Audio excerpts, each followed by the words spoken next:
خواب برے بھی ہوتے ہیں، خواب اچھے بھی ہوتے ہیں، تو اچھے خوابوں کے بارے میں کیا رویہ ہونا چاہیے؟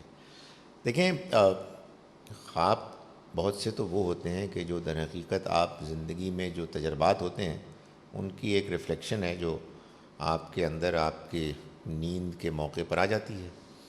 وہ بعض اوقات اچھے ہوتے ہیں، بعض اوقات برے ہوتے ہیں۔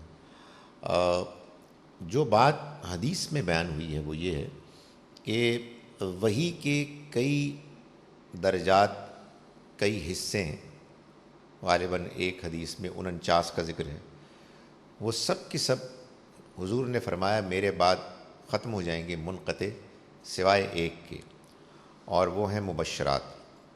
آپ سے پوچھا گیا کہ مبشرات کیا ہیں؟ تو آپ نے فرمایا سچے خواب۔ مبشرات کا مطلب ظاہر ہے خوشخبری دینے والے۔ لیکن اس میں بھی کیا کوئی خواب کے جو خوشخبری کی نوعیت کا ہے، یہ میرے دل کا احساس ہے، میری کچھ توقعات ہیں کہ جو مجھے خواب میں نظر آنے لگی ہیں، اس لیے کہ میں دن میں بھی انہی کو ڈے ڈریمنگ میں دیکھ رہا ہوتا ہوں، یا یہ کوئی ریالٹی ہے؟ اس کے بارے میں کوئی بات ڈیفینیٹ نہیں بتائی جا سکتی۔ اور یہ جو آپ نے کسی کا ریفرنس دیا، یہ بات بھی بالکل صحیح ہے۔ یعقوب علیہ السلام اللہ کے پیغمبر تھے، یوسف علیہ السلام اللہ کے پیغمبر تھے، تو پیغمبروں کو جب اللہ کی طرف سے وحی کے ذریعے سے کوئی خواب کی تعبیر بتائی جائے تو وہ تو بالکل صحیح ہے۔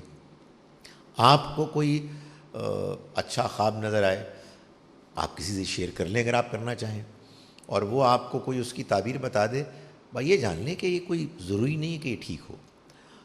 اس وجہ سے میں یہ سمجھتا ہوں کہ اگر کبھی اللہ کی طرف سے انسان کو کوئی خواب کی نوعیت کی چیز ہو تجربے میں، اور وہ اس کو کوئی اشارہ سمجھے، یہ اس کا اپنا ایک پرسنل اوپینین ہے، اور ظاہر ہے کہ کچھ عرصے بعد معلوم ہی ہو جائے گا کہ یہ بات ٹھیک تھی یا نہیں تھی، کیونکہ ظاہر ہے کہ خواب اگر کسی مستقبل کے واقعے کے بارے میں آپ کو انٹیمیشن ہے تو وہ واقعہ یا تو ہو جائے گا یا نہیں ہوگا۔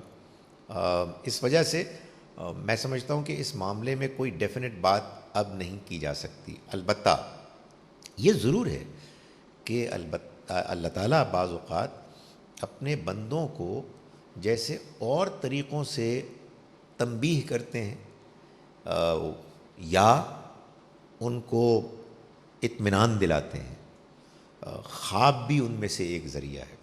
بعض اوقات کوئی اچھا خواب دیکھ کے آدمی ادروائز پریشان ہے، اس کو ایک اطمینان ہو جاتا ہے۔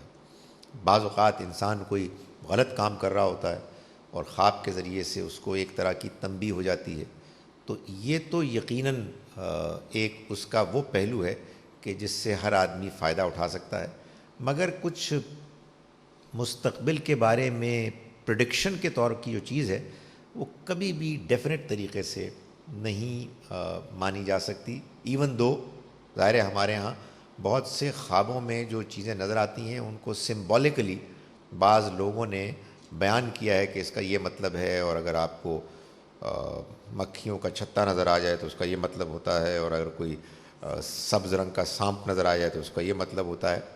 دیر اگین اس کا کوئی ڈیفینیٹ تو کوئی بات نہیں کہی جا سکتی، یہ لوگوں کا اپنا ایک تجربہ ہے وچ کین بی کریکٹ، لیکن بہرحال یہ آخری حد تک ڈیفینیٹ چیز نہیں ہو سکتی۔